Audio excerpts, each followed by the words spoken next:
Le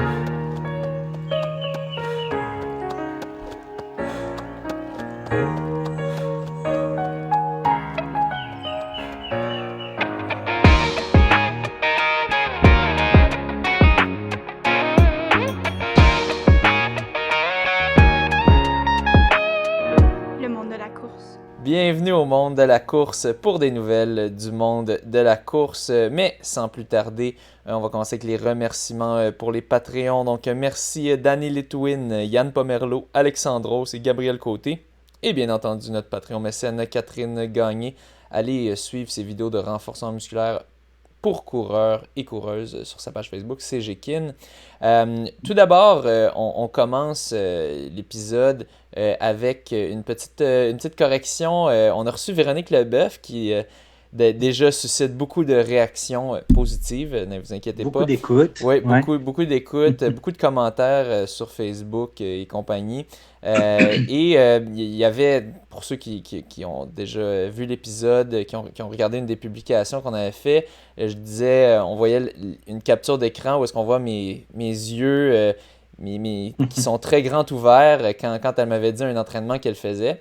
Ça m'avait fait un peu capoter parce que je venais de faire un entraînement similaire. C'était moi j'avais fait 15 fois 2 minutes pace allure 5 km avec 1 minute de repos entre chaque.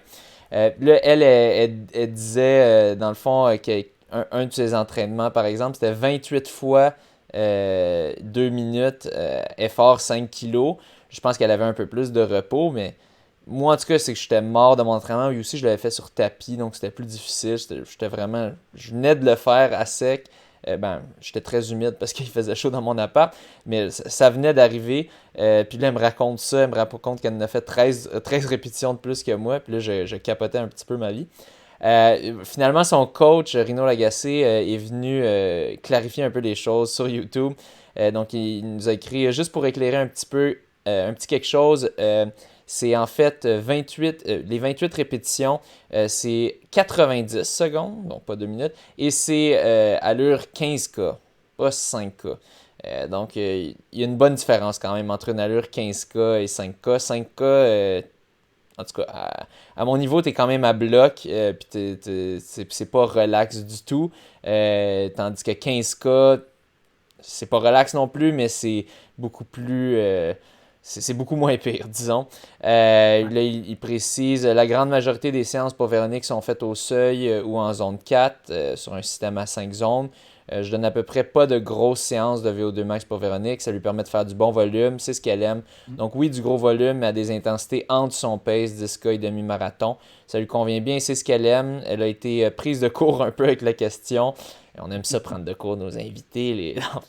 Et c'est un peu mélangé avec les séances et les intensités. Pas grave, on l'aime pareil. Mais oui, c'est facile de se mélanger dans les entraînements. Moi aussi, ça m'arrive parfois. Donc, merci pour la clarification. Là, mes yeux peuvent être un petit peu moins écartés, mais ça reste quand même assez impressionnant. Juste le fait aussi. Je pourrais avoir ces yeux-là aussi quand elle me dit le fait qu'elle fait 100 km par semaine de moyenne annuelle. Elle faisait au-dessus de ça, en fait. Elle a fait 5500 km pour l'année dernière, puis il y a 52 semaines dans une année, donc je vous laisse faire les mathématiques. Et elle court juste 5 jours semaine. Elle court 5 jours semaine. Elle court jamais exact, 6 jours plus. Apparemment, c'est très, très, très rare. Pas de double non plus. Ouais, très, très, pas très de double. rare. Donc ça aussi, c'est de quoi me faire Ça fait écarquiller les des yeux. longues sorties. Mais ouais, elle était super sympathique, donc merci encore d'être passé. Très agréable. Ensuite, petite annonce, il va y avoir les championnats canadiens en salle ce week-end. C'est au complexe Claude Robillard. Donc, c'est ici à Montréal. Tous ceux qui restent à Montréal ou dans les environs, venez assister à ça si ça vous intéresse. Je ne sais pas le prix des billets. Il faut des billets, c'est quand même les championnats canadiens.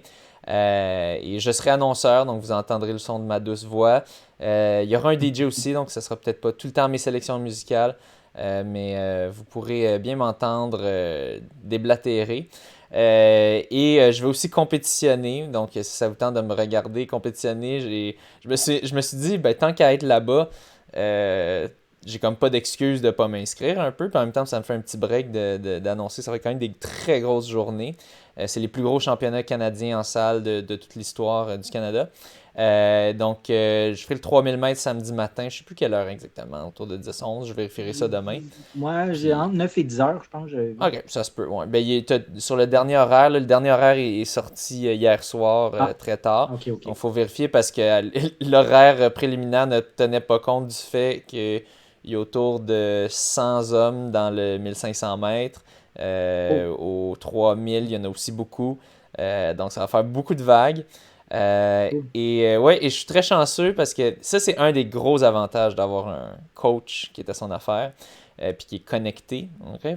Souvent, les gens disent c'est quoi l'utilité d'un coach? Il y en a plusieurs. Par exemple, de ne pas faire des niaiseries trop, de te limiter dans tes niaiseries.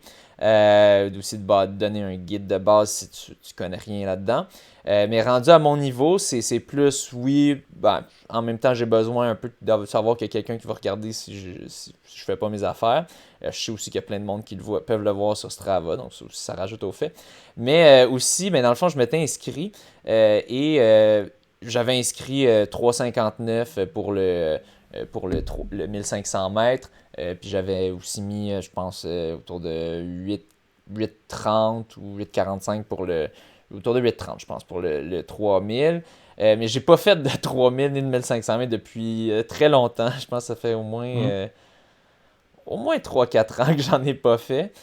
Puis là, le problème, c'est que là, quand je regardais on peut voir les vagues, pas les vagues préliminaires, mais on peut voir toutes les personnes qui sont inscrites pour l'instant, ainsi que leur temps. Puis là, moi, ça me donnait aucun temps parce que j'avais rien qui validait ça. Donc, j'aurais été pris dans les vagues les plus lentes. Fait que j'aurais eu comme ça. Ça aurait été moins. C'est que c'est moins le fun côté compétition de ne pas compétitionner contre le top. Pas savoir où est-ce que tu en es exactement jusqu'à temps qu'eux fassent la course. Et deux, j'aurais été prêt à laper bien du monde, à dépasser du monde sur plusieurs tours. Donc, ça aurait vraiment été pas plaisant. Peu plaisant et peu stratégique. Et là, mon coach, j'y ai dit ça. Puis là, il a dit je vais regarder ce que je peux faire. Et dans le fond, ils ont réussi à inclure mon temps de 5000 mètres. Je pense que j'ai fait un 5000 mètres cet été, je pense à Trois-Rivières ou quelque chose du genre. Je suis plus trop sûr. Il me semble que c'est la soirée qu'ils vantaient. Il faisait chaud à Montréal, puis tout d'un coup, à Trois-Rivières, il faisait fret. Et ils ont réussi à convertir ça pour un temps de 3000. Donc, ça me donne autour de 8,45. Puis au 1500, autour de 3, 4, 1, 4, 2. Ce qui est suffisant qui devrait être suffisant pour être dans les premières vagues des deux. Donc, gros merci à John Lofranco, mon coach, d'avoir réussi à avoir ça. Parce que là, pour de vrai, 3000 mètres, j'ai des très bonnes chances de l'emporter. Puis là, vous allez me dire quoi, t'es rendu champion canadien? Faut savoir, les championnats canadiens en salle, c'est pas aussi compétitif qu'extérieur. Je connais pas trop tous les avantages de ce que ça te donne, autre que le titre et la médaille. Mais je pense que c'est moins couru. On vient d'avoir les championnats mondiaux. Les gens souvent se préparent pour les Olympiques qui s'en viennent. Donc, historiquement, c'est beaucoup moins compétitif. Donc, techniquement, j'ai de bonnes chances aux 3000. Je pense que j'ai vu il y a quelqu'un qui est autour de 8,47. Ah oui, ce montant que ça m'a donné, c'est 8,30. Donc, je pense que j'ai vu quelqu'un à 8,47 de temps d'inscription. Fait que ça pourrait quand même me donner du fil à retordre, surtout que ça fait longtemps que j'ai pas fait de 3000 mètres. Puis 1500, ça c'est sûr, je le gagnerai pas. Il va y avoir Robert Eppenstall, qui est, si je ne m'abuse, il me semble que c'était avec lui et Charles Philibert plutôt qu'on avait vu au mondiaux, puis qui avait levé le bras, puis que c'était ça qui avait permis à Charles de passer tout juste devant lui en s'effondrant. Si je me trompe la fois pas, que le genre de plongeon? Ouais, exactement. Ouais. Je pense que c'était lui. lui. Donc ça, il y aurait quand même du beau calibre. Donc il va être là. Puis bon, si il se méfie pas, peut-être que je pourrais être derrière lui dans les derniers mètres, mais c'est sûr, ce gars-là, il doit avoir un kick qui a pas de bon sens. Mais c'était John qui me primait, John qui me disait on sait jamais s'il se méfie pas. Mais je pense quand même qu'il peut me. J'ai un bon kick, mais je pense un bon sprint final, mais je pense qu'il peut. Il va lui rester du jus à la fin. Il va rester pas mal de jus, oui, c'est ça. Puis il y a aussi d'autres gars qui ont des temps, je pense, autour. Il y en a quelques-uns en bas de 4 minutes qui pourraient très bien finir devant moi. Donc je vais essayer d'aller sur le podium au 1500. On va voir ce que ça va donner. Avec à peu près aucun entraînement de fait là-dessus. D'ailleurs, j'ai fait un entraînement de piste. J'ai demandé à mon coach, hey, je peux-tu faire un entraînement de piste mercredi, me préparer pour ça? Puis là, il m'a donné un petit entraînement. J'ai fait 4 fois 400 mètres, allure 3K. Donc ça, je les ai fait j'étais quand même content, autour de 70. Donc ça, c'est 35, ce qui donnerait 8,45. Puis après ça, j'avais 2 fois 400 allure 1500, j'ai faisais autour de 33, ce qui donne ça, je pense, un peu au-dessus de 4 minutes, si je me trompe pas. Je pense que c'est 32 pour 4 piles. Bon, c'est ça. Puis j'ai fait un peu aussi, j'ai fait 4 fois 200 mètres à effort sprint de 1500, ce qui est encore un petit peu plus rapide, une seconde plus rapide par 200. Puis je pense que je les ai fait autour de 30, 31, je me trompe pas. OK. 31, 32 peut-être. Donc, j'étais quand même, ça m'a mis en confiance parce que je pensais pas être si rapide. Surtout lundi, j'avais fait mon 15 x 2 minutes, avait été vraiment difficile. Donc, on va voir ce que ça va donner. Puis, petit fait cocasse pour ceux qui suivent mon Strava. Dans le fond, la piste de Dalbevio, ben, elle est fermée à ce temps-ci de l'année. C'est quand même des clôtures de deux niveaux. Tu sais, c'est comme pas une petite clôture d'un niveau. C'est une clôture de 2 étages que t'es comme pas mal haut si t'essaies de la sauter. Puis là, ben, j'ai fait, je veux faire mon entraînement. Fait que j'ai sauté ça. Ouais, puis rendu sur le top, j'avais il y avait comme, tu sais, sur le top, il y a comme des fois des petits piquants un peu. Puis qui ont pogné dans mon pantalon. Là, j'étais sur le top comme un petit coon. J'étais comme, ouh, je suis pas très à l'aise ici. Là, finalement, j'ai réussi à le déprendre puis à sauter de l'autre bord. Puis finalement, il y avait un autre coureur qui m'a dit, qui lui faisait son petit entraînement tout seul sur la piste au noir. Il m'a dit, regarde, il y a la petite clôture là, puis après ça, il y a un petit passage que tu peux te faufiler qui t'évite de sauter la double clôture. Donc, OK. c'est ça. Ouais. Donc, je dis ça à mes gars de ne pas passer les clôtures frost parce que le linge reste pris dedans, oui. Ouais, ben c'est un fait. Je me sentais un peu ticoune là, quand j'étais sur le top puis que là j'avais mon linge pris puis là il y avait le gars qui me demandait hey ça va? Puis là j'étais oups! As-tu besoin d'aide? Ouais, surtout que lui il savait qu'il y avait un autre passage. Parce que moi j'étais sûr que lui avait sauté ça parce que j'avais pas vu l'autre passage. J'étais comme bon, si lui l'a fait, moi aussi. Donc, OK.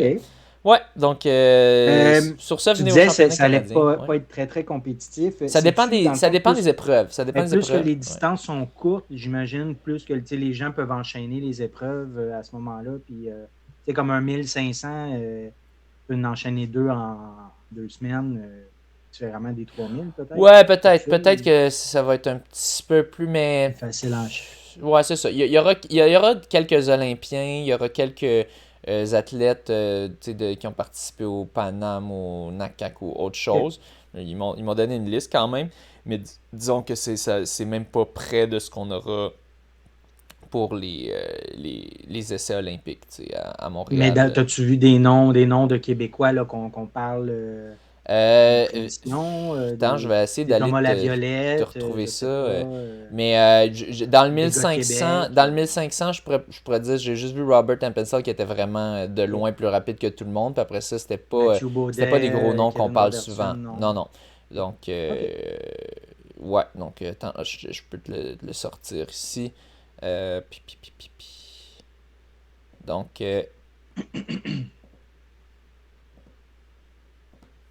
et c'est quand même surprenant, pour un championnat qui se passe à Montréal.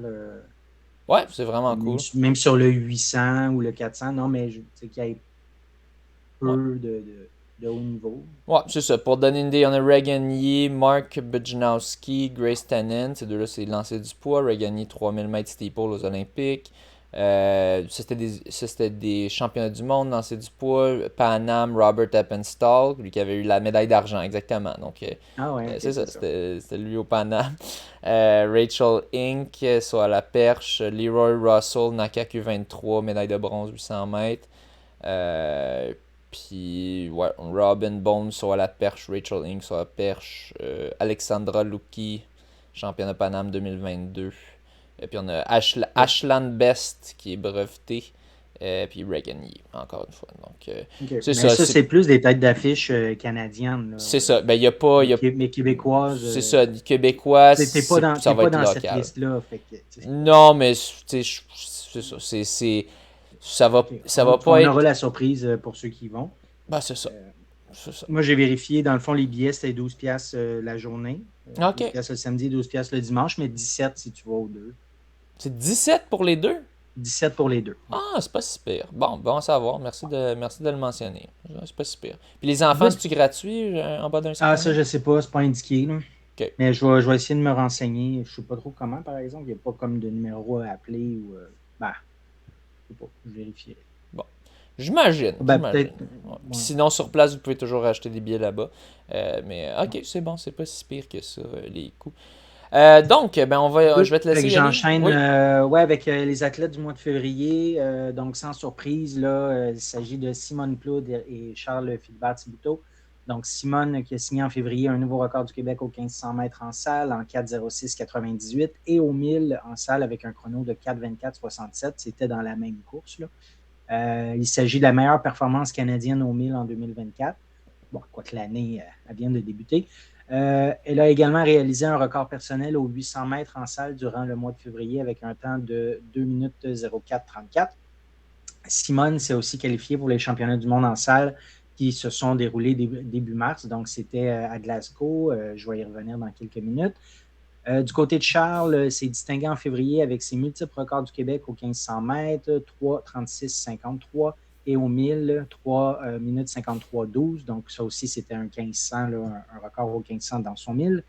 Mais aussi aux 3000 mètres avec un chrono de 7 minutes 41 secondes et 12 centièmes, en plus de sa qualification au championnat du monde en salle. Donc, félicitations pour les deux nominations. Effectivement, là, il était à Glasgow, donc je vais en reparler juste un petit peu plus tard.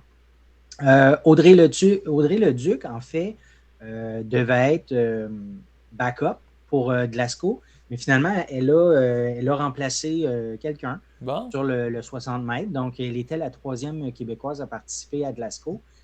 En cherchant l'information, je suis tombé sur un site de usport.ca qui mentionnait qu'elle était l'athlète universitaire de 2023, athlète sur piste. Donc, athlète de l'année quand même en 2023, universitaire canadien. Puis du même coup, je voyais qu'on a un Québécois, Thomas Pellado, de l'Université de Sherbrooke, qui lui a été nommé recrue de l'année. Donc, au niveau canadien, c'est quand même des beaux honneurs pour nos Québécoises et Québécois. Québec Mégatrail, une petite annonce qui est extrêmement fière d'annoncer que l'événement accueillera les éditions 2025 et 2026 des championnats canadiens de course en montagne et sur sentier. La compétition qui offrira les épreuves courte distance de 50 km et longue distance de 80 km se tiendra dans les sentiers de la Côte-de-Beaupré et de Charlevoix durant le week-end de QMT du 3 au 6 juillet. Ça, c'est pour l'édition 2025. Donc, naturellement, ce n'est pas l'édition qui s'en vient, c'est la prochaine. Mais quand même une autre belle nouvelle là, de championnat de course en montagne et sentier qui s'en vient chez nous au Québec. Fait qu'il y a une super belle nouvelle. On a parlé aussi au dernier épisode de Nouvelles, il y a 2 semaines, d'un record du monde pour un jeune sprinteur, Christopher Morales William, un record du monde sur 400 mètres intérieur, qui avait couru ça en 44 secondes, 49 centièmes. Je crois il y a quel âge? Il y a 19 ans ou 23 ans? Là? 19 ans. Oh, il est tout jeune. Bon.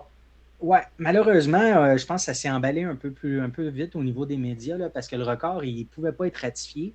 Puis parce que les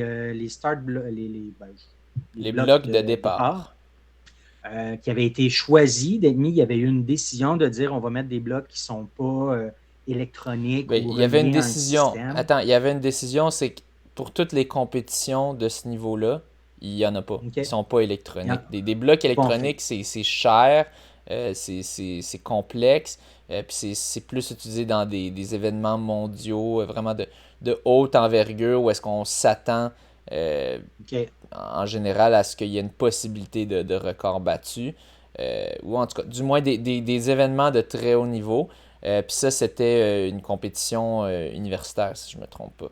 Ouais. Donc, Fait que, moi, je suppose que tout le monde sur place, le coureur, les coachs, les organisateurs, tout le monde savait que ça ne pouvait pas être un record du monde je sais pas. Moi, je suis sûr qu'il y a du Moi, je monde qui pense ont que vu les médias ça. ont regardé ça, puis ont sorti ça, puis En même temps, ouais, on je s'est sais fait pas. avoir. Je sais pas à quel point. Tu sais, souvent, tu as bien des athlètes qui connaissent pas les règles. Puis, Ouais, moi, ça les me surprendrait pas coachs, que le monde ait annoncé c'est un record, non, puis que le monde après ça, c'est s'emballe, ça. puis C'est ça. Puis tu sais, c'est ça. Nous-mêmes, on n'a pas, on est sûr, on n'est pas des experts ah, vraiment dans le sprint, donc les blocs de départ, c'est pas trop.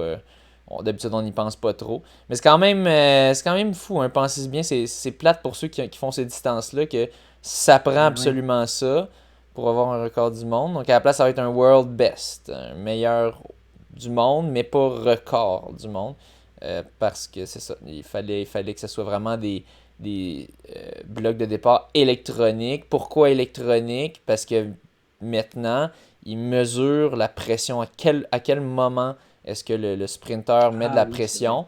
S'il la met trop tôt pour qu'il ait pu réalistiquement euh, initier son sprint au moment, tout de suite après qu'il ait entendu le son, puis il y a un certain délai qui est jugé en dessous de ça, c'est impossible qu'il l'ait vraiment entendu, puis que c'est plutôt qu'il s'est élancé au hasard, qu'il a pris une chance.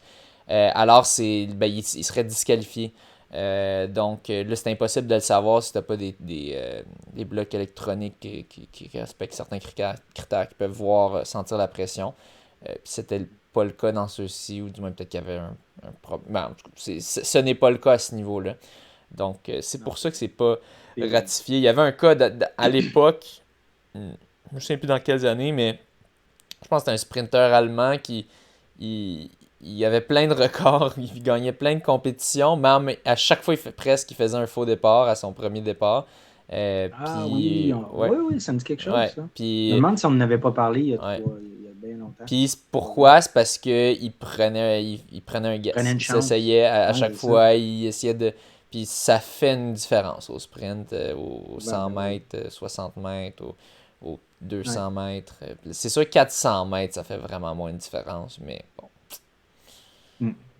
Mm. Record du monde, ça compte pas, mais mettons au niveau national, j'imagine que ça compte. je sais pas. Un record canadien, Je ouais, sais pas. c'est bon. OK. J'enchaîne avec justement compétition à Glasgow, les championnats du monde de course intérieure. Donc, comme j'avais mentionné, Simone Claude était sur place, Excuse-moi. Charles Philibert Thibouteau et Audrey Leduc. Donc, j'enchaîne avec la publication d'Athlétisme Québec qui récapitule les trois performances. Donc, Audrey Leduc qui a dépassé son propre record québécois en demi-finale des championnats du monde en salle avec un chrono de 7 secondes 21 centièmes sur 60 mètres. Donc, elle avait fait le précédent record de 7 secondes 22 centièmes il y a quelques semaines. Elle le bat d'un centième. Elle brille encore une fois comme la meilleure athlète canadienne dans la discipline cette année, montrant une remarquable constance depuis le début de la saison. C'est sa première participation aux mondiaux sous les couleurs canadiennes et elle impressionne. En qualification, Audrey a égalé son propre record personnel avec un temps de 7 secondes 22 centièmes, lui assurant une place en demi-finale. Donc, très belle performance pour Audrey. Pour participer à la finale, il aurait fallu qu'elle termine dans le top 8. La 8e position avait terminé à 7 secondes 13 centièmes. Donc, elle n'y est pas encore, mais elle y sera certainement un jour. Plus tôt que tard, j'imagine, si tout va bien. Pas de blessure, tout ça, on le souhaite toujours. Hein. Notons également les performances de Simone Claude et Charles Philibert. Donc, Simone qui a enregistré un temps de 4 minutes 13 secondes 40 centièmes en demi-finale du 1500 mètres. Dans le fond, c'était il y avait 2 courses du 1500, demi-finale, finale. Donc, elle a terminé 6e de sa vague. Elle ne s'est pas qualifiée pour la finale. Charles, quant à lui, a donné son maximum avec un chrono de 3 minutes 40 secondes 18 centièmes aussi aux demi-finales du 1500 mètres, se classant 5e. Il ne s'est pas qualifié pour la finale. Donc, de belles expériences formidables pour leur préparation pour les Jeux olympiques. Nous sommes impatients de les voir représenter le Québec lors de ce prochain grand événement international. Je ne sais pas, là je lis ça pour la première fois. Je ne sais pas si c'est confirmé que Charles et Simone vont être aux Jeux olympiques? Est-ce que Audrey le sera? Je ne sais pas. Là, je viens de lire ça live. Peut-être que ça le confirme. Je ne sais pas, en fait. Je pense qu'il y a des bonnes J'ai chances. pas vu cette info-là ailleurs, en tout cas. À suivre.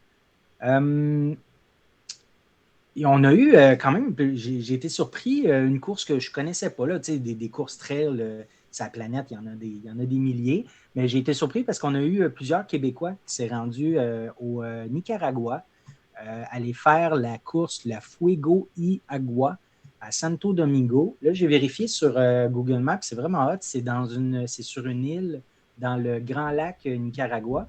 C'est une île de 2 volcans, dans le fond, comme un à côté de l'autre, fait que ça fait une île. 3 distances, en fait, on avait des Québécois sur 3 distances, 100 km, 50 km, 25 km. Rapidement, là, la Fuego y Agua de Nicaragua, c'est une série unique de trail, pas comme les autres. Il ne sera pas facile d'atteindre la ligne d'arrivée en disant cela. Nous ne voulons pas vous effrayer, mais nous voulons plutôt que vous soyez aussi préparés que possible. Vous aurez l'occasion de courir autour, monter et descendre 2 volcans sur la petite île. Ometepe est situé en plein milieu du lac Nicaragua, donc ça doit être le nom de l'île.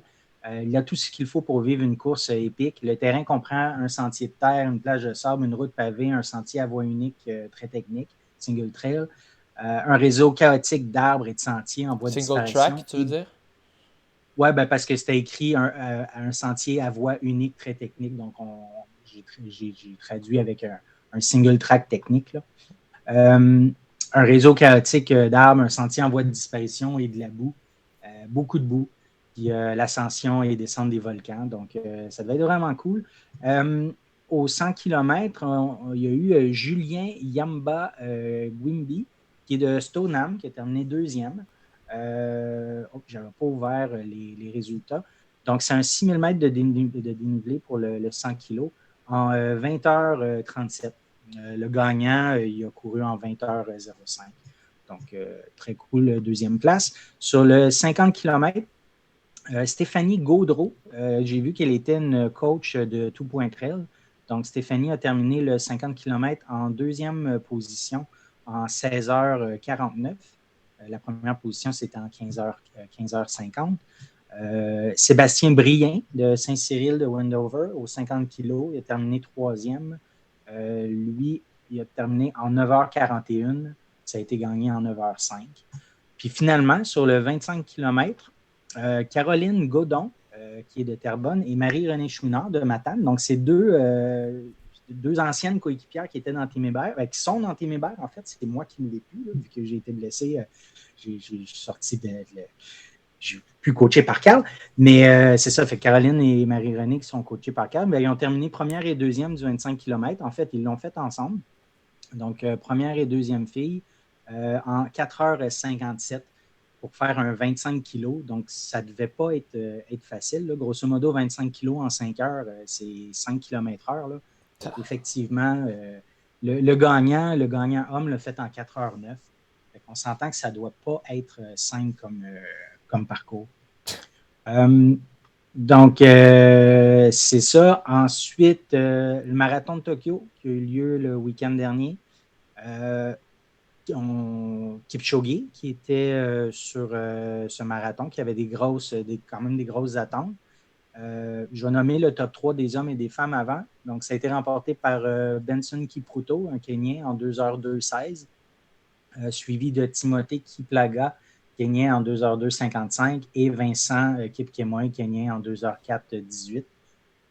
Du côté des femmes, Sutome Kebede, éthiopienne, en 2h15.55. Rosemary Wanjiru, kenyane, en 2h16.14. Et Aman Berizo, éthiopienne, en 2h16.58. J'ai pas pris le temps, j'ai pas eu le temps d'aller voir les détails de la course, à part, c'est ça, pour Kipchoge. Je me suis noté qu'il a passé le demi en 1h30. Donc, il s'enlignait sur en conservant le même pace, il s'enlignait sur un record personnel, peut-être pas un record du monde, parce que ça donnerait 2h01. Ouais. Je pense que Kiptoum avait fait dans les 2h039 secondes, quelque chose comme Je ça. vais voir c'est quoi son Donc, record en tout cas, personnel. Oui, vas-y. ouais, fait Kipchoge, en tout cas, s'enlignait, je crois, sur un record personnel, là, sur un pace de 2h01, donc en 1h0 et 30 secondes au demi. Je me répète, mais c'est ça. Il a complété OK, j'ai oublié d'écrire le temps, mais grosso modo, il a fait le deuxième demi en 5 minutes de plus. Fait qu'un gros positive split. Ouais, il me semble Le qu'il a fait soleil a été- 2h06, c'est ça. Autour de Ouais, 2h06. il a Puis il a fait son terminé record. 10e. Ouais, son record c'est 2h09. Donc en effet, il OK. était même pas sur des allures de record personnel. À moins qu'il fasse un Oui, negative split. Oui, il l'était, non, mais à excuse-moi, il 1h30, l'était. oui, Oui, il il était à l'était. 2-1-0-0 Parce que dans le fond techniquement, au s'il demi. C'est doublait ça. ça serait Exact. 2-1. Ouais. 2-1-0-0. Mais ouais, Kipchoge qui n'est Mais c'est ça. plus le roi Kipchoge qui n'est plus, Ouais, c'est pas sa le roi première qui n'est plus le fois. roi. Maintenant qu'il y a Non. une mauvaise course, là ça fait plusieurs mauvaises courses qu'il a. C'est sûr, ça reste quand même incroyable le fait qu'il a gagné autant de marathons, vu que le marathon c'est tellement imprévisible. Mais là, il y a de plus en plus de gens qui spéculent peut-être que son âge le rattrape. Il a 39 ans. C'est ça. Peut-être que son temps commence à être venu. On va voir qu'est-ce qui va arriver aux Jeux olympiques de Paris. Ouais, en Mais même temps, je suis sûr qu'il n'y a pas d'enjeu là-dessus, mais j'ai quand même lu que le Kenya n'ont toujours pas fait leur sélection des 3 athlètes masculins. non? Puis, il y a plusieurs Kenyans qui ont terminé devant lui. Là. Oui. Donc, est-ce que. Est-ce que peut-être- même il sera là? Ouais, c'est ça. Non, mais les Suivre. sélections, je me souviens plus si c'est le Kenya, là. Je sais plus si c'est le même au Kenya, là, mais je me souviens, il y avait un pays que c'était juste, ben, tout le monde faisait un marathon, puis t'en avais Les là, plus des rapides. rapides, là, puis c'est ça. T'étais sélectionné de même. J'imagine peut-être ça doit être différent pour le marathon, parce que je veux dire, un marathon, tu peux pas en faire, tu peux faire 2 à 3, à 1 ou même 2 mois d'intervalle, là, c'est pas optimal pantoute. Donc, Mhm. ouais, curieux. Ouais. Ouais, puis peut-être qu'il ferait une exception pour le roi qui n'est plus, mais qui mérite au moins d'y aller une dernière fois. Ben, moi, je peux te dire, si je suis le Kenya, j'envoie pas Kipchoge si je pense pas qu'il est compétitif. Ah non? Ah non, OK. Ben non. Mais Si peut-être je qu'on pense pourrait te pas vendre qu'il est l'idée qu'il pourrait l'être. compétitif, Là. non, mais c'est ça, peut-être qu'il pourrait l'être. Mais si je pense pas qu'il est compétitif, je l'envoie pas. Ils ont tellement de gars de haut niveau qui peuvent leur but c'est d'avoir les médailles d'or, argent, bronze olympique. Les 3, ouais. S'ils pensent que c'est pas le meilleur compétiteur ou un des 3 meilleurs, ils vont pas l'envoyer. Ouais. À suivre. Au marathon de Tokyo, ben, on a reçu justement Véronique Leboeuf qui était présente, qui nous en a parlé. Julie La Jeunesse aussi. Donc, Julie a fait une petite publication. Je vais vous la lire. Donc, c'était mon 6e marathon, cette fois-ci à Tokyo. Avec un bon 15 heures d'avion, j'arrive dans un pays qui me dépayse et m'émerveille par ses jardins magnifiques, sa ville impeccable et ses gens exceptionnellement gentils et discrets. J'y cours un marathon avec une présence mentale maximale et j'en garde des souvenirs à jamais gravés dans ma mémoire. Un objectif de 2h42, un temps officiel de 2h44,56. Donc, 33e femme au total sur 8733. 599e au général sur 35 433 coureurs. 4e des femmes 40-44 ans sur 1245. Première femme canadienne dans les 40-44 et 2e femme canadienne en tout sur 187. Bravo, Julie. Même si c'est pas le temps visé, ben, tu pourras te reprendre, mais je suis sûr que tu as bien apprécié ta course. Ouais. Le week-end dernier. Puis en passant, veux-tu juste redire le temps de Véronique, au cas où qu'on a des auditeurs qui ne l'ont pas encore écouté. Je vais ouvrir un autre lien. Elle a fait j'ouvre le lien de 2,52, de Pierre 53, Fauché. si je ne me trompe pas. 2,52-53. Donc, Pierre Fauché qui félicitait Julie et Véronique. Donc, 2h52 minutes 53. Je tiens à dire que je l'ai eu de mémoire. Mais c'est sûr qu'on l'a dit une couple de fois dans le dernier épisode. Là, mais ma mémoire qui ne me joue pas de tour cette fois-ci. Et le gun time, serais-tu capable de t'en rappeler? Oui, 2,53,10. Ah, 17 secondes de plus. Ah, c'est ça. Ouais, je suis pas pire. Parfait, on y va avec les championnats canadiens U-Sport qui avaient lieu. Donc là, il y a Ouais. peut-être c'est une des autres raisons aussi, une des raisons principales quant à moi pourquoi les championnats canadiens en salle ne sont pas très compétitifs, parce que beaucoup des athlètes de haut niveau en salle, ils courent au niveau universitaire. Donc, ils courent à ces championnats-là, U-Sport, qui avaient lieu du 7 au 9 mars, donc la fin de semaine passée. Donc, tu peux pas vraiment.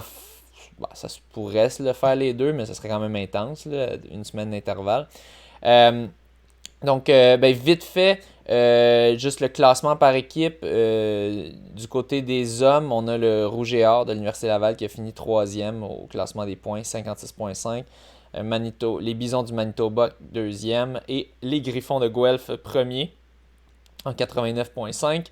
Et chez les femmes, c'est l'Université de Calgary en 3e, 87 points. Les Mustangs de Western en 2e. Et finalement, les Griffons de Guelph qui l'emportent aussi avec 115 points. Donc, les Griffons qui ont toujours été forts et qui sont toujours forts. Si on regarde du côté individuel, on va y aller 800 mètres. En fait, on va mentionner le 4 x 800 mètres, vu qu'on a eu des bons résultats côté québécois.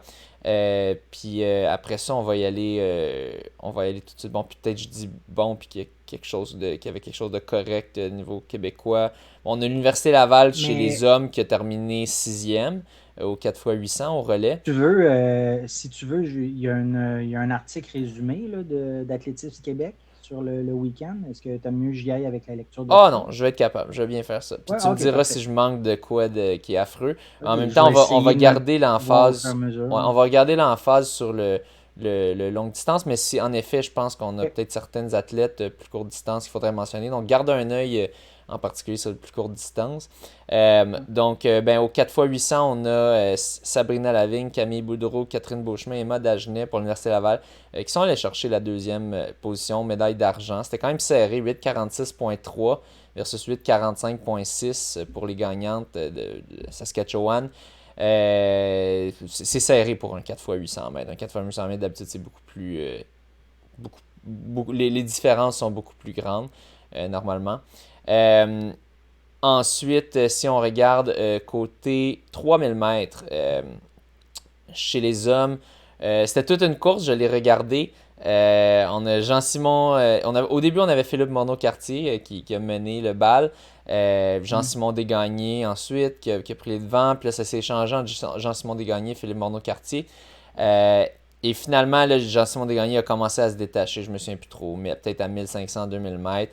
Puis là, il y avait juste Mathieu Baudet éventuellement derrière lui. Et c'était une bataille à deux. Puis Jean-Simon Desgagnés, on le voyait, il courait, il regardait droit devant lui, les dents serrées. Il n'a jamais laissé de chance à Mathieu. Il a quand même fini. Il a fini en 7,59,72, tout juste en bas de 8 minutes. Mathieu Baudet, lui, a terminé en 8,1,44. C'était quand même un record personnel pour Mathieu Baudet, donc on ne peut pas dire qu'il n'a pas tout donné. Un record aussi pour l'école, pour l'université. Nicolas Bannon qui a fini 3e. Donc c'était une course très intéressante à regarder, quand même serrée jusqu'à la fin. Parce que c'est ça, Mathieu Baudet restait derrière lui, mais c'est vraiment dans le dernier peut-être 100-150 mètres, on pouvait voir, il ne pouvait plus répondre à l'accélération de Jean-Simon. 3000 mètres, Catherine Beauchemin qui l'a emporté, 9,36,08. Chloé Turner 2e et Sophie Kutz 3e. Chloé Turner 9,36,97, donc quand même une seconde quasiment d'écart avec Catherine Beauchemin. Je me souviens plus, je l'ai regardé, mais je me souviens plus. Je me souviens plus si Catherine a juste dépassé dans les derniers tours.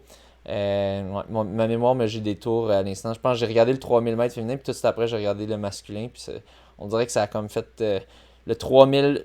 Ça a juste vu dans ma tête 3000, puis là, ça a effacé l'ancien 3000 que je venais de voir. Parce que je me souviens, tu me l'avais partagé. C'était quoi tu te demandais? Parce que je l'avais vu. Ouais, le 3000 féminin, comment ça s'était joué cette course-là? C'était-tu Catherine Beauchemin loin devant tout le long ou est-ce qu'elle n'y est pas allée dans pas loin devant, mais de mémoire, il me semble qu'elle s'est distancée aussi, là, un peu comme Jean-Simon dans le dernier 1000 mètres. Là. Donc, on voit l'influence du coach, la stratégie. Reste devant, puis accélère. Au Mais 1500... les Ouais, gars, ils ont été plus serrés un bout de temps. Là. ouais, Justement, ils s'échangeaient, là, les deux, Jean-Simon et ouais. Phil Monod. Mais c'est quand même à noter Mais que du côté des filles, c'est pas ce qui s'est passé, là, parce que c'était ouais. pas ils étaient pas deux à suivre là, de la même équipe. Faut quand même noter, c'est des vitesses rapides pour un championnat en bas de 8 minutes. Là. Normalement, c'est plus stratégique pour une course de championnat.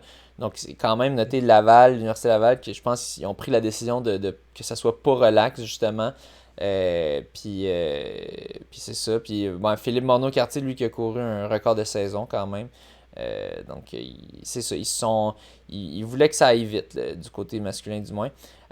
Au 1500 mètres masculin, Max Davies l'emporte en 3,44. Jean-Simon de Gagné 3,44,76. Donc, c'était 0,0 pour Max Davies, donc 76 centièmes de différence. Jonathan Podbielski, troisième. Et du côté féminin, on n'a pas personne dans le top 10. Ensuite, 1000 mètres, 1000 mètres non plus pour les hommes. Si je regarde du côté des femmes, on a Emma Dagenet qui a fini 7e en 2,50,10. Donc, c'est Ouais, ça. c'est pas mal ça. Sinon, Ouais. on a dans les petites distances, Audrey Leduc, encore une fois, là, qui remporte la finale du 60 mètres en 7 secondes 26 centièmes. Cela conclut sa saison. Quand même une amélioration là, de 7 secondes 43 à 7 secondes 21 centièmes, là, juste pendant la période d'hiver, là, pendant la saison de piste intérieure. Excusez, c'est pour le 1000 mètres homme, on avait aussi Raphaël Giguère en 7e, Félix Claude Couture en 8e. Les deux qui étaient juste l'un à côté de l'autre, 2,26,95, 2,26,97. Donc ça s'est joué serré entre les coéquipiers. Ouais. Soulignons également la médaille d'argent du vétéran Brandon Smith-Drouin de Montréal qui met la main sur une médaille d'argent aux 300 mètres avec un chrono de 34,25. Il s'agit d'une deuxième médaille nationale universitaire en carrière pour Brandon.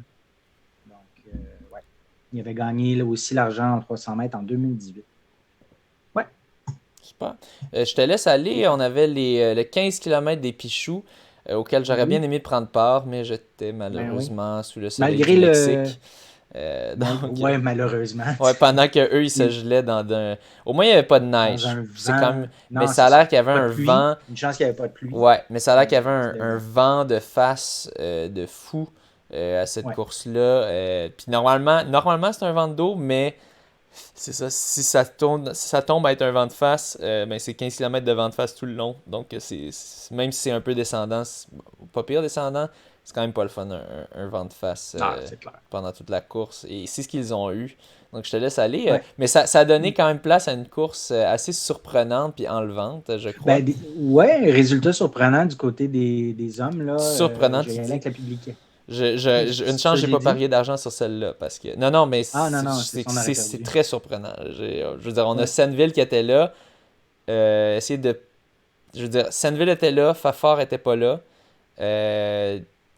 En tout cas, vas-y avec les... Oui, c'est ça. Dans le fond, je vais avec la publication, courte publication de Viens courir. Donc, le 15 kg des Pichoux. Chaude lutte pour le titre de champion québécois du 15 kg sur route cette année. Le vent de face aura donné lieu à une course très stratégique, remportée par Félix Bédard en 48 minutes 58. Julien Marion en 49,00.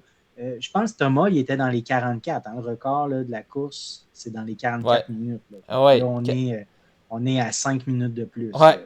C'est même pas... C'est comme si c'était une course complètement différente. Complètement. Oui, complètement. C'est ça. Julien Marion, 49 minutes 00. Samuel Saint-Antoine, 49,01. Donc, ça, c'est notre top 3. Marc-Antoine Senneville, 49,04. Pierre-Yves Normandin, 49,06. Et Rémi Leroux, 49,09. Donc, les 6 là, sont arrivés à 11 secondes d'écart. C'est ça, ça se battait. Ils ont dû rester en peloton, là, puis à la fin, ça s'est comme... Moi, tu me mets ces 6 noms-là. C'est sûr, je te dis, je suis prêt à parier quand même avec des odds très défavorables là, sur Senneville. Là. Je veux dire, entre ces 6-là, Senneville, sur papier, devrait l'emporter selon ses temps.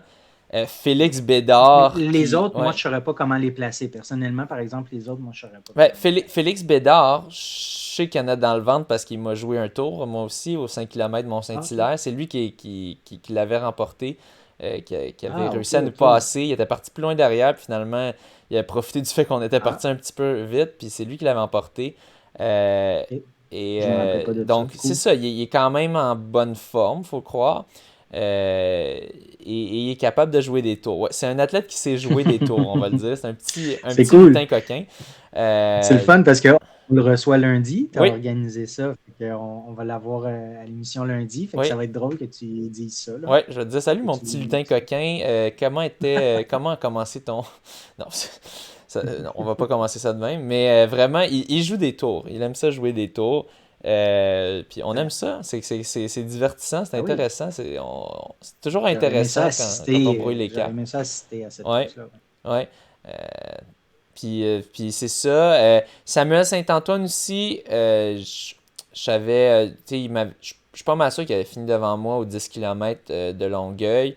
Il m'avait vraiment impressionné. Tu sais, c'est ça. C'est un gars qui, ça fait un petit bout qu'il fait ça, mais en plus, lui, Mhm. il a un enfant tout jeune. En tout cas, ça n'a pas l'air si facile que ça. Puis il réussit quand même à s'entraîner malgré tout, puis à Ouais, puis il performer. fait plusieurs compétitions aussi. Là. On Ouais. voit son nom, on a vu son nom régulièrement l'année Il était passée. Là. aussi Il aux avait 5 gagné le 20.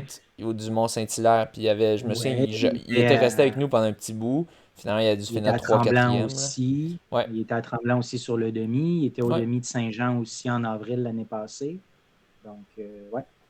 Mais ouais, fait que Euh, Julien Marion, lui, j'avais aucune idée. Il est sorti de nulle part, mais ben, chapeau. Ça a l'air qu'il travaille. J'ai Pierre Fauché qui m'a dit qu'il travaillait à la boutique Endurance. Donc, c'est ça. Ça a l'air qu'il, lui aussi, il peut jouer des petits tours. Donc, puis ben, c'est intéressant de voir Rémi Leroux quand même, ben oui, qui exact. finit, qui finit à quelques secondes de Marc-Antoine Senneville. Puis ma question, c'est, ben, on lui demandera justement à Marc-Antoine Senneville qu'est-ce qui s'est passé un peu dans Ouais. cette course-là. Est-ce que il arrivait là dans l'optique de gagner? Moi, je suis sûr que oui. Je suis sûr que oui quand même. Je suis sûr que il n'était pas optimisé pour ça, c'est sûr. Ben, je Il devait être optimisé pour pense d'autres pas que affaires. Marc-Antoine se présente sur une course au Québec en se disant je ne gagnerai pas aujourd'hui. Mais des fois, il arrive dans une Ouais. course pour dire ça va faire un bon entraînement, mais en même temps, il veut gagner. Tu sais, on est quand même un peu pareil, moi et Oh, lui, dans cet ça, aspect-là, c'est que une même course si, en entraînement, oui. même si tu te pointes de quelque part juste pour la bourse, tu sais, faire au pire, j'ai un entraînement, tu veux quand même gagner. Oh, oui. Ah oui. Fait que comme je suis curieux, est-ce qu'il a mené, ça j'ai pas vu, il n'y a pas de vidéo malheureusement de la course, est-ce qu'il a mené tout le long, puis que c'est ça qui lui a fait coûter à la fin au sprint final? Est-ce que c'est juste que les autres ont des méchants sprints finales? Je serais curieux de savoir, donc on essaiera Ouais. d'avoir Ben, son... en Ouais. fait, je m'étais dit et je t'avais dit que j'allais lui écrire. Là, je Ouais. laissais un peu la poussière retomber, mais tu m'as surpris en me disant que tu voulais faire l'épisode aujourd'hui. Fait que c'est pour ça que j'ai pas eu le temps d'y écrire et j'ai pas la réponse. Mais Bon, la prochaine fois. on lui demandera pour le prochain épisode. Ou s'il nous écoute, ben, il peut nous répondre direct. Ouais, aussi. Ah, Mais tu peux aussi, bon, on pourra écrire. Mais ouais, je serais ben curieux de ouais, savoir. ouais, on va écrire le Euh, parce que ouais. Ouais. Donc, c'est ça, ça commence quand même avec beaucoup de surprises. Et ben moi, je suis un peu content en même temps que ce soit des temps très lents parce qu'avant, l'année passée, le Pichou, ça avait été comme. C'était un miss, c'est ça. Le Pichou, c'est soit tu as des conditions de marde, puis tu fais un temps de marde, puis ça va rien changer pour le classement Coupe Québec. Soit tu as des méchantes bonnes conditions comme on a eu l'année passée, puis que tout le monde allait chercher des méchants bons temps avec cette course-là.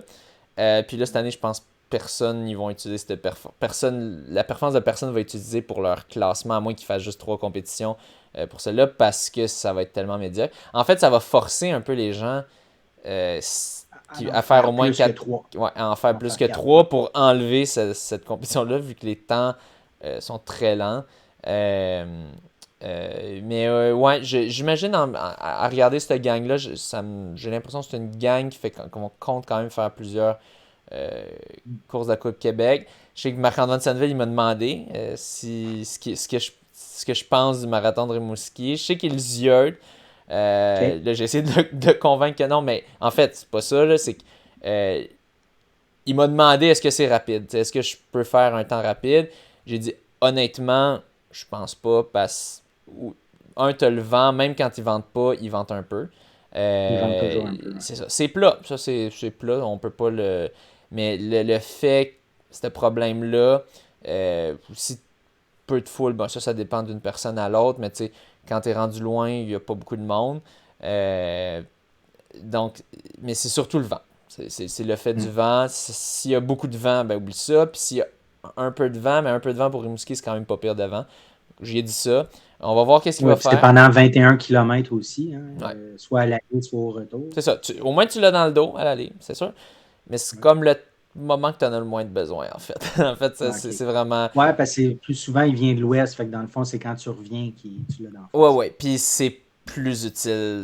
Comme la fin est tough. Là. Moi, j'ai fait un méchant beau positif split à cette course-là. Puis je sais pas comment, dans quel contexte que tu pourrais faire un négatif split, à moins que le vent soit inversé cette journée-là. Mais je pense que c'est assez rare. Ouais. Donc, ça va être à voir s'il va se pointer là. Ça va être à suivre. Mais ouais. Good. Puis du côté des femmes, ça a été remporté par Elisa Morin en 55 minutes 47. Elisa a couru la course seule parce que la deuxième, Léane Barry, a terminé en 56-48, donc une minute de plus. Et Chloé Florent Grégoire en 56-54, donc 6 secondes après. Donc, c'était le top 3 pour les filles. Elisa me disait que ça avait été une course effectivement très difficile à cause, étant donné le vent. Elle se prépare pour le Canyon Endurance 50 km, c'est en avril. Puis essayer de faire un top 10 pour aller chercher une qualification pour UTMB OCC de 2025. Donc, c'est ce qu'elle m'a dit qu'elle se prépare. Puis elle veut faire aussi je vais de mémoire, là, mais un 10 km à Saint-Jean en bas de 35 minutes. Il me semble que c'était ça. Elle vise un 10 kg en bas de 35 minutes à Saint-Jean. Ensuite, on a reçu Jean-René Caron il y a quelques semaines. Il nous disait qu'il avait passé toutes les étapes pour se rendre à la finale du cross-country français. Ça a eu lieu le week-end dernier aussi. Donc, Jean-René a terminé 199e en 37 minutes 25 secondes sur un 10K, à égalité avec deux autres coureurs. C'était très, très dense. Mais c'est pas à égalité. Techniquement, il était... Je me souviens plus s'il était devant ou derrière eux, mais c'est pas à égalité. Techniquement, ils ont le même temps enregistré, mais ils ont départagé... lui était devant lui. Ils ont été capables à l'œil de dire, ben oui, lui est avant lui. C'est tout le temps de même en cross. Il y a quelqu'un qui regarde, puis il dit non, toi tu vas devant, toi tu vas derrière. Puis je suis sûr pour les championnats français, en fait, ils doivent avoir des matelas plus précis ou un photo finish ou quelque chose, là, mais une façon de départager ça. Là, mais ouais. Donc c'était quand même dense. Oui, très dense. Course gagnée par Jacob Kipkorir-Kosgei en 32 minutes 33. Michael Gras en 32 minutes 33 aussi, donc il a terminé deuxième, et Midi Frère en 32-48. Ouais, donc quand même, quand on regarde les temps, on disait 37-25, c'est pas super rapide pour un 10K. Quand tu regardes le Kenyan qui a fait. Kenyan, excuse-moi. Il a l'air d'être d'origine Kenyan, mais il doit être français. Qui a fait 32-33. Midi Frère, on sait que c'est un coureur extrêmement rapide, 32-48. Donc. Ça donne une idée, tu sais, ça c'est des gars qui font en bas de 28 probablement. Donc, donc c'est normalement. Ça dit que le parcours est pas simple. Là. Ouais. Fait que ça donne une idée quand même. Je te laisse aller avec The Ten qui s'en vient. Ouais. Oui, mais j'y pensais, ça doit être difficile musculairement. Là, tu cours dans la boîte, tu perds l'énergie tellement. Ça doit être tough, 10 kilos là-dedans. Ça doit être, oui, le The Ten à venir en Californie, donc publication d'Éric Fournier. Thomas Fafard qui va être sur 10 000 mètres samedi en Californie. Donc, après avoir réalisé la meilleure performance de sa vie à la mi-janvier sur le demi-marathon de Houston, Thomas Fafard sera de retour en piste samedi sur 10 000 mètres dans le cadre du The Ten en Californie. Objectif, courir sous les 28 minutes 20 secondes et idéalement battre le record québécois de 28 minutes 11 secondes de Charles. Couru en 2022. Charles avait alors déboulonné le vieux record de 38 ans d'Alain Bordelot, qui était de 28 minutes 42 secondes, couru en 1984. Donc, Perry McKinnon a de son côté couru un excellent 28-33 en fin mars dernier à Stanford pour réaliser la deuxième meilleure performance québécoise de tous les temps sur 10 000 mètres. Donc, Perry sera de retour à Stanford la semaine prochaine. OK, donc, je croyais que Perry serait aussi sur le 210, mais dans le fond, Eric a profité de l'occasion pour dire que Perry va courir un 10 000 aussi à Stanford, mais ça va être la semaine prochaine. Ça va être toute une course, en tout cas. Pour de vrai, là, ça va être une méchante course. Oui. Et puis, quand j'avais échangé avec Jessie Lacourse, elle me disait aussi qu'elle allait faire un entraînement en Californie. Elle va courir le 10 000, mais en entraînement. Donc, Jessie aussi va courir le 210 en Californie. Je te laisse poursuivre avec les multiples records de Camille Herron. Oui, Camille Herron qui a fait 12, c'est bien ça, ouais, 12 records du monde en un coup. C'était un événement organisé par Lululemon, ça s'appelait Further.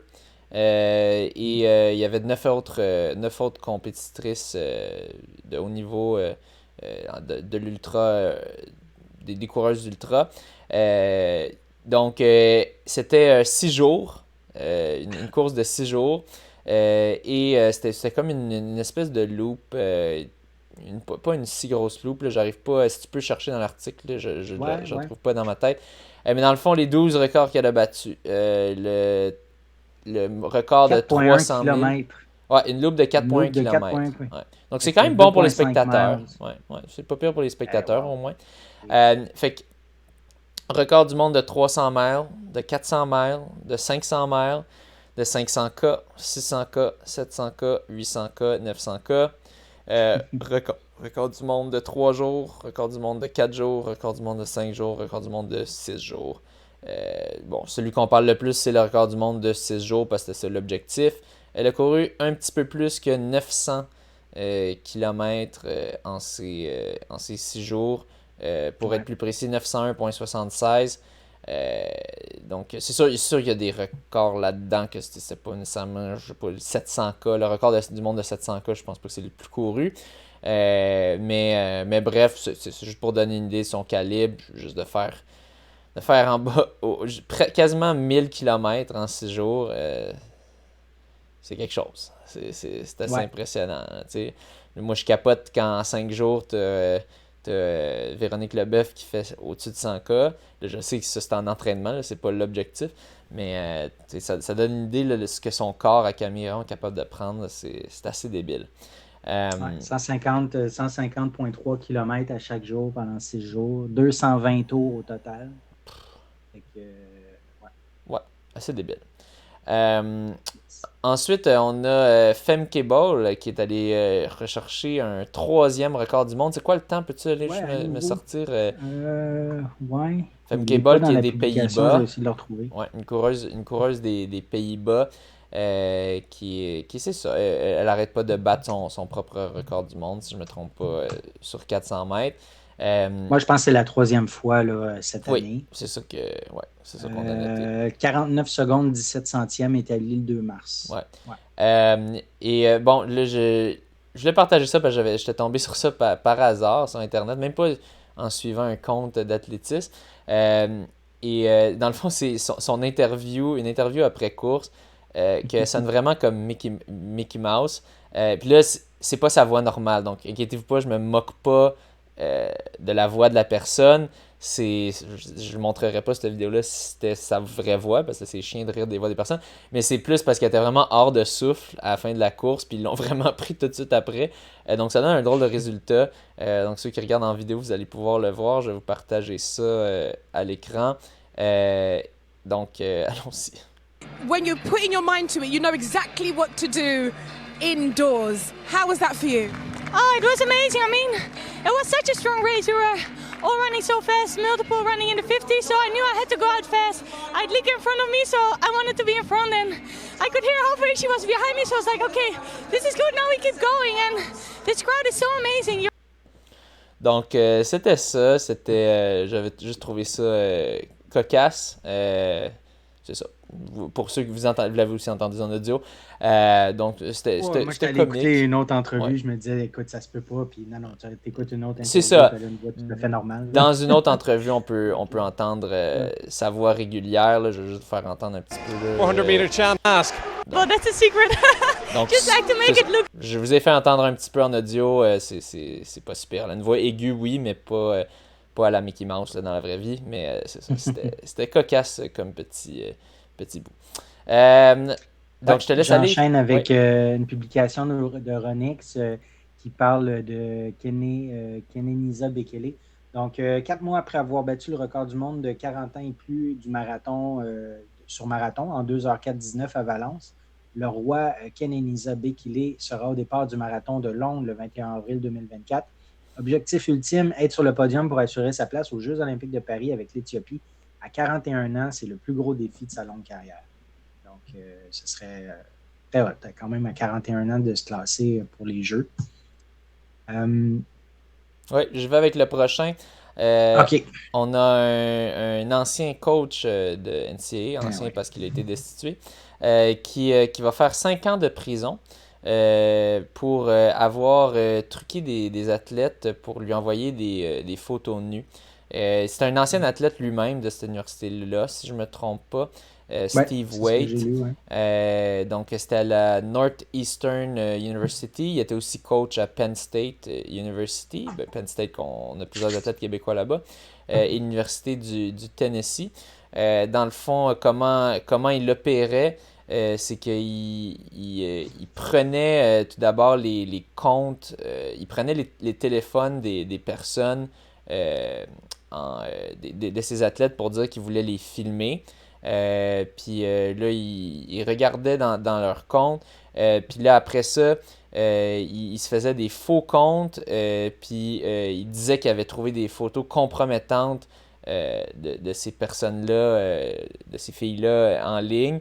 Et là, il disait il faut que tu envoie-moi d'autres photos nues ou semi-nues pour que je fasse des reverse image search, que je cherche à partir de ces photos-là. Puis là, avec ça, il obtenait des photos.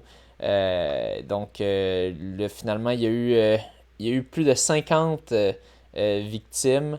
Puis il a essayé d'en avoir 72 autres. Donc, 50, il y a eu 50 puis 72. On parle d'au-dessus de 120. Au total, 120 tentatives, du moins, dont 50 qui ont été avec succès.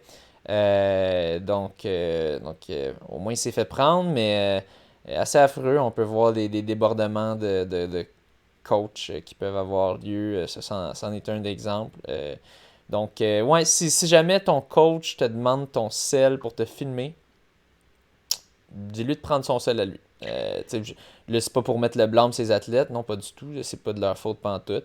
Mais c'est juste, c'est bon à savoir c'est quoi les dangers. En fait, tu devrais jamais donner ton sel en général. Non, tu ne jamais ton sel à quelqu'un d'autre. C'est ça, à quelqu'un d'autre, à moins que c'est un ami que tu trustes, là, vraiment. Mais un coach, même si tu lui fais bien confiance, faut faire bien attention parce que trop souvent on entend des histoires d'horreur avec ça. Donc ouais. Une autre histoire un peu désolante. Il y avait, là, je sais qu'on parle de vélo, là, puis nous on est de la course, mais on parle beaucoup de dopage souvent en fin de podcast. Il y avait une course amateur à Valence, ok? Il y avait au total 182 personnes sur la ligne de départ, 182 cyclistes. Puis il y a eu, le mot s'est passé qu'il y avait l'antidopage qui serait là, l'antidopage espagnol. C'est une course en Espagne. Suite à ça, 130 coureurs n'ont pas terminé la course. 130 cyclistes. Ça nous rappelle un petit peu, on avait parlé plus tôt cette année en Inde des championnats, c'était même pas si haut niveau, qu'il y avait une seule personne qui avait pris le départ à la course, qui avait gagné, parce que une seule personne sur 6, parce que le mot s'était passé que l'agence d'antidopage allait venir, suite à des photos compromettantes qui avaient été trouvées dans les vestiaires où est-ce que c'était jonché de seringues. Ça rappelle quand même un petit peu ça, mais c'est fou, là. On parle de 130 sur 180. Puis ça, c'est juste ceux qui le savaient puis qui voulaient pas prendre la chance là, de se faire prendre. Peut-être qu'il y en a qui l'ont juste pas su. C'est assez désolant là, quand tu y penses. C'est pas un beau taux.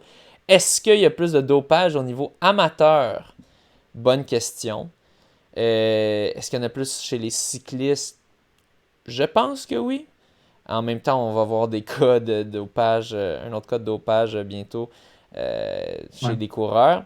Mais en pourcentage, là, excusez-moi, là, t'as 50 qui ont fini sur 180, t'as moins du tiers. Moins du tiers qui était possiblement clean. Plus du 2 tiers, je pense on doit se rapprocher en tout cas, du 7, 8, 10e. Ouais, c'est ça, qui sont même plus, autour de 75% qui sont sales. C'est affreux. C'est désolant. Je te dis qu'on avait parlé de Mokatir le dernier épisode. Mokatir, juste pour rappeler le contexte, il s'est fait suspendre 2 ans. Pas parce qu'il s'est fait prendre à doper, mais parce qu'il n'était pas présent à 3 contrôles de dopage. Donc, il n'était pas où il était censé être, puis qu'ils n'ont pas pu faire les prélèvements. On se disait, est-ce que c'est juste qu'il est innocent? Est-ce qu'il est innocent dans le sens de l'expression québécoise de idiot, qui sait pas, qui n'est pas à son affaire, là, on se disait, ou peut-être que c'est par exprès. Moi, personnellement, je penche plus du bord de il voulait pas être là quand il vient se faire tester. Il voulait pas se faire prendre. Il savait que c'était un moment qu'il prenait de la dope et qu'il peut pas se permettre de se faire prendre. Je te laisse aller. Oui, dans le fond, je dirais un partenaire espagnol là, de Mokatir, c'est Wassim Oumez. Il a le même coach. Ils ont le même coach. Même coach. Aussi un des athlètes qui devait probablement aller aux Jeux olympiques. Donc, testé positif à la GHRP2. Donc, il va probablement avoir, là, la sanction n'est pas sortie, mais entre 2 et 4 ans de ban. Donc, sûrement 4. C'est ça. Fait qu'un autre Espagnol, partner de Mokatir, même coach. Donc, c'est ça. Est-ce qu'on a besoin de plus ça? En fait, Katir, il est chanceux de s'être négocié son 2 ans. Parce qu'il a négocié. J'imagine c'est parce que. En fait, je sais pas. Il a eu son 2 ans tout juste un petit peu avant, juste pour pas s'être présenté. Ils ont dû donner le bénéfice du doute, mais là, quand son partenaire d'entraînement se fait prendre. Ouais. Je m'excuse, mais en fait, je ne sais pas si c'est partenaire d'entraînement parce que je vois que c'est le même agent que Mokatir, pas nécessairement le même coach. Ils ont déjà eu le même coach, mais peut-être pas actuellement ensemble. Ils ont déjà eu le même coach, puis ils ont le même agent en ce moment. Excuse-moi, mais ton agent, là, ça gère ta vie. Là. Quant à moi, c'est quasiment pire d'avoir le même agent. Parce l'agent devait être au courant. Puis c'est l'agent qui dit probablement hey, présente-toi pas ou sois pas là pour ce test-là. C'est l'agent, quant à moi, sûrement qui fournit la dope. Tu sais, c'est. En tout cas, c'est. Et on s'entend que quand tu es rendu avec un agent, quand tu es coureur, c'est que tu es vraiment à très haut niveau. Là. Ah ouais, c'est ça. Moi, ça pue je trouve que ça pue la dope, cette histoire-là. On le sait qu'il y a de la dope pour. En tout cas, il va contester cet athlète-là. Mais je trouve que ça pue la dope pour Mokatir aussi. Je trouvais que ça puait déjà, mais là, ça pue encore plus. Voilà. Finalement, petite nouvelle plate. Ouais, donc Trevor Hofbauer, ancien champion canadien de marathon, qui ne pourra pas participer aux Jeux olympiques de Paris à cause de blessures. Donc c'est bien décevant. C'est un gars super sympathique. Je me souviens, je l'avais vu à des championnats canadiens de 10 000 mètres. Puis j'étais super flatté parce qu'il connaissait mon nom. C'est lui qui m'avait reconnu, en fait. Moi, je le connaissais pas à l'époque. À l'époque, il n'était pas de ce calibre-là encore, mais il était quand même très bon. Mais je suis pas mal sûr qu'il était un calibre plus élevé que moi. Puis il m'avait dit « Hey, salut François! » Là, j'étais comme « Mon Dieu! » J'étais super flatté. Donc, depuis ce temps-là, je dis que c'est un bon body. Puis c'est aussi sa réputation qu'il a. Là. C'est une très belle réputation de gars sympathique. Donc, c'est ça. Malheureusement, il ne pourra pas y prendre part. Donc, c'est bien triste. 32 ans, c'est les tendons d'Achille. Hein? Fait que, tendons d'Achille, ça pardonne pas. Ça va être long. c'est ça. Donc, Pour qu'il se rende jusque-là, il a dû endurer beaucoup de douleur longtemps. Ouais, s'il le sait là, c'est parce que c'est fini là. Puis ça augure pas bon pour le reste. Quand tu le sais en mars que tu pourras pas prendre part aux Jeux Olympiques, je sais pas c'est à quel mois, mais c'est en juillet. Ouais, ben en fait, ouais, il me semble, oui, il me semble en juillet, mais il mentionne qu'il s'entraînera pas du printemps. C'est ça, mais c'est ça. Quand tu le sais à ce moment-là, c'est que ça va vraiment pas. Parce que des athlètes, ça peut être traité dessus, surtout quand il y a des Jeux Olympiques. Donc, c'est clairement que ça va pas du tout. Donc, ouais. Venez voir, en tout cas, si jamais ça vous intéresse, les championnats canadiens au complexe Claude Robillard. Vous pouvez aussi voir ça en ligne si vous avez un compte Runner Space Plus. Donc, si jamais ça vous le dit. Encore un gros merci à tous les Patreons. Oui, merci. Puis tous les auditeurs en général. On apprécie ça. Les commentez. Yes. Faites-nous des suggestions. J'ai vu quelques suggestions d'invités. N'hésitez pas à nous en faire à l'endroit qui est indiqué. Et sur ce, bonne course. Bonne course, merci.